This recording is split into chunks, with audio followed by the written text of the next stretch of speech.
Estamos de regreso en nuestro enfoque familia. Hoy la temática que estamos abordando es muy, muy interesante. Nos conmueve en primera instancia y luego nos mueve a necesitar incorporar saberes, conocimientos para luchar contra este flagelo que es la trata de personas, el secuestro de jóvenes con fines de servidumbre laboral o sexual, que es particularmente el tema de hoy. Compartimos este programa con la señora Sibila Camps, es la autora de La Red, el libro que devela o desvela la trama oculta del caso Marita Verón. En el bloque anterior hablábamos con Sibila acerca de esto de la prostitución, de la legalidad de la existencia de los prostíbulos, de la violación de la ley que prohíbe la explotación de las personas con fines sexuales, y hablábamos en el final empezamos a hablar sobre el juicio del caso Marita Verón, y creo que en este bloque es lo que quisiéramos desarrollar, porque debe haber sido sumamente interesante participar allí y darte cuenta de los mundos representados, mundos que conviven y que parece que no existieran a la vista de un observador común, esto de la prostitución, del someter a las jóvenes a esta actividad, pero también de quienes deberían velar por la seguridad de los ciudadanos, que son los representantes de la justicia, en este caso los jueces, que a tu relato decías que prácticamente no tomaban conciencia de la realidad de este hecho. Sí, yo seguí buena parte del juicio por Marita Verón, que lo cubrí para el diario Clarín, donde trabajé hasta mayo. Después de 30 años me jubilé. Bien. Y 30 años en Clarín, ya venía trabajando desde antes. Estuve siempre en las audiencias sentada dentro de la sala de audiencias, porque los colegas de Tucumán en general lo cubrían desde la sala de prensa, donde había un circuito cerrado de televisión, pero se veía muy lejos a las personas, y además muchos hablaban fuera del micrófono, o los comentarios, las miradas, los gestos, claro. Todo eso se perdía, y en cambio yo lo veía muchas veces me sentía como que estaba viendo una película. Realmente iba al juicio, iba a las audiencias con muchísimo interés. Lo seguíamos todos con mucho interés, es decir, lo comentábamos en los cuartos intermedios con las y los colegas de Tucumán, lo seguíamos con muchísimo interés. Y nos dábamos cuenta además, o por lo menos yo me daba cuenta, de que el tribunal no tenía la menor idea de cuál era la problemática de explotación sexual y trata. La Corte Suprema de Justicia de Tucumán hizo una capacitación para el Poder Judicial de Tucumán, con apoyo de la Oficina de la Mujer de la Corte Suprema de Justicia de la Nación, 2 días antes de que empezara el juicio, en género y trata de personas. No fueron ninguno de los jueces, ni otras personas del tribunal, ni tampoco los fiscales, ni sus secretarios. Entonces no estaban formados, no tenían idea. Si no se conoce, cuesta mucho entender cómo una chica puede no escaparse teniendo la puerta abierta. Cómo puede conseguir el permiso para ir hasta su casa, viajar, como el caso de una de las chicas, desde La Rioja hasta un lugar del Gran Buenos Aires para ver a sus hijitas muy chiquitas, tenía 2 bebés, y después volver, quedarse nada más que unas horas y volver.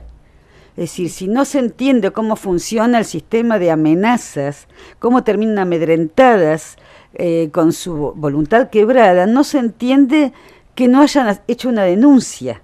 Es decir, se entiende únicamente conociendo cómo funciona esto, y conociendo además las secuelas y los estragos que causa la explotación sexual y la trata en las mujeres y en las niñas. ¿Cómo era el perfil? ¿Cómo se referían a su situación las mujeres o las chicas que fueron a declarar? Era diferente según el nivel de instrucción que tuvieran esas chicas y según la posibilidad que hubieran tenido de revisar psicológicamente lo que les había ocurrido. Entonces, por ejemplo, una de las chicas, mujeres en realidad, ya 30 y pico de años, que ha estado en situación de prostitución desde muy niña, seguía utilizando el mismo vocabulario que manejan los dueños y encargados de los burdeles. Es decir, la doña y el don. La doña y el don son las personas a quienes dice hay que tenerles respeto. El don es un encargado, un dueño de prostíbulo. La doña puede ser la dueña o puede ser la mujer explotada por el dueño del prostíbulo. Puede tener varias doñas. Entonces a las doñas es como si fueran las esclavas favoritas de alguna manera.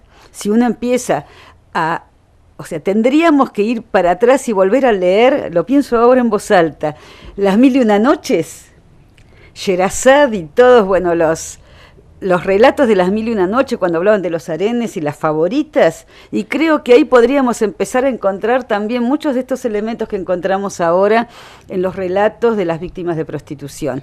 En cambio, por ejemplo, otra de las chicas que ya era de clase media, que fue engañada 2 veces y terminó en prostíbulos de La Rioja, esta chica que se ve que ha tenido posibilidad de acceder a una terapia, a un trabajo psicológico, o sea, ellos la llaman así, ellos dicen tal cosa, es decir, ella permanentemente estaba poniendo las palabras correctas, diciendo, bueno, ellos se llaman así, por ejemplo, decía Liliana, por decir una de las acusadas, doña Liliana, como dicen ellos, claro, siempre estaba marcando las diferencias. En cambio, otras de las chicas siguen utilizando el mismo lenguaje que sus prostituyentes, que sus explotadores, lo cual es muy terrible porque eso hace que ni siquiera se reconozcan del todo como víctimas. Porque el lenguaje prostituyente, una de las cosas interesantes que tiene, el lenguaje, digamos, de los burdeles, a diferencia de otras jergas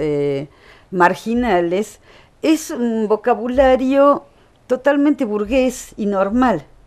Entonces, marido, en realidad no es el compañero, la pareja, es el tipo que las explota. Entonces, un marido, el proxeneta, el fiolo, en realidad sería el fiolo, la palabra textual. Un marido puede tener varias mujeres, no es que sea polígamo, es que explota a varias. Esas mujeres explotadas entre sí las llaman cuñadas. La madrina es la reclutadora, la que los entrega, la que los vende. Entonces, cuando las chicas, algunas de las chicas contaban esto, y claro, si uno no conoce ese vocabulario, no sabe qué significa, dice, ¿y dónde está el problema? Claro, claro, son todo familia. Claro, sí, sí.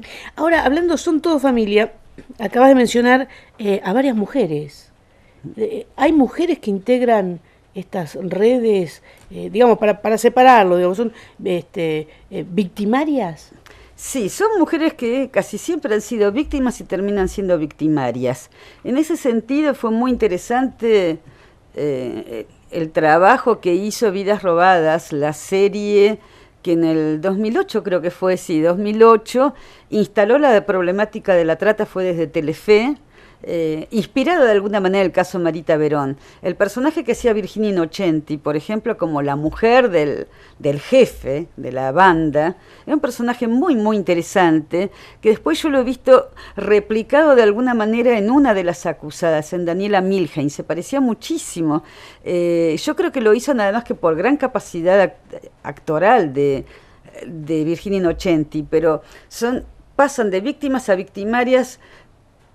Tienen a veces, como el caso de Daniela Milhain, una gran capacidad histriónica. Uno la ve de pronto muy deprimida, de pronto la ve muy eufórica, de pronto la ve enojada, es decir, distintas situaciones que se han visto ahí y que tienen que ver también con lo que han padecido. Muchas veces no tienen otra elección o les cuesta mucho encontrar una elección si han caído bajo las garras de un fiolo y de pronto transformarse en la mujer del fiolo o del proxeneto, del encargado, sobre todo el más violento, es una manera de zafar. Es decir, yo me preguntaba en el caso de alguna de ellas, digo, ¿cómo puede ser que esta mujer que tuvo acceso a un terciario, que tuvo una buena formación, puede haber llegado a estar en pareja con alguien como la Chancha Ale? Y después me quedé pensando, y bueno, ¿qué es peor que ser pareja de la Chancha Ale y ser mujer prostituida por la Chancha Ale? Entonces ahí pienso que para esa mujer quizá fue una salida, un estatus, una mejora de su situación, lo cual no le quita la capacidad, digamos, o el reconocimiento de que haya cometido delitos después. ¿Se produce en algún momento esto, digamos, un equivalente a lo que en otros casos sería el síndrome de Estocolmo? No, no creo que sea esto, es simplemente una necesidad, es miedo, en primer lugar es miedo. Por ejemplo, cuando hacen los allanamientos a prostíbulos en busca de víctimas, si no hay una capacitación por parte de las fuerzas de seguridad y sobre todo si no se cumple el protocolo teniendo a por lo menos una psicóloga atendiendo y separando a las víctimas, lo más probable es que todas digan, no, estamos por nuestra propia voluntad, porque están ya amedrentadas, amenazadas y además aleccionadas previamente, adoctrinadas, que si llegan a decir algo y llegan a contar la verdad y ponerse del lado de víctimas, entonces después van a perseguirlas o van a perseguir a sus hijos, a su familia, y te va a pasar tal y tal cosa, te vamos a matar. Entonces esas chicas obviamente van a terminar diciendo, no, yo estoy acá, a mí nadie me obligó, vine porque quise. Pero esto hay que conocer muy bien y trabajar con un protocolo como para poder separarlos. En el caso de Marita Verón y en las chicas que testimoniaron, ¿percibías en ellas la sensación de la búsqueda de la libertad?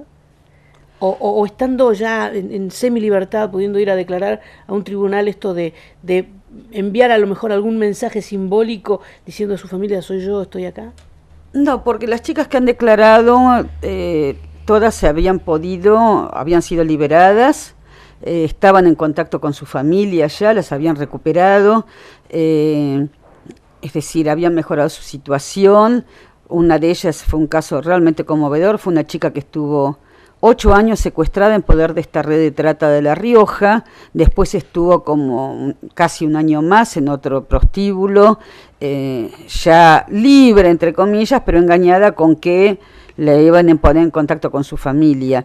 Pudo reencontrarse con su familia casi, como más de 9 años después de haber sido secuestrada en Misiones. Ella cuenta que cuando bajó del micro a su mamá no la reconoció, a su propia madre no la reconoció, tenía creo que 16 años cuando la secuestraron, y pudo reencontrarse con su hija, tenía una beba de meses cuando la secuestraron, y pudo ubicar a su hija recién hace 2 o 3 años más o menos.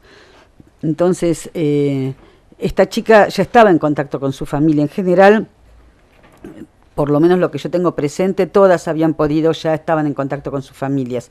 No, la libertad, digamos, ya estaban libres, pero sí es decir, las secuelas en casi todas, digamos, el estrés postraumático y las secuelas, los estragos que causa en la trata y la explotación sexual son terribles. Una de las chicas, por ejemplo, contaba que todavía seguía necesitando dormir con la luz encendida. Una barbaridad. Y la pérdida de la seguridad.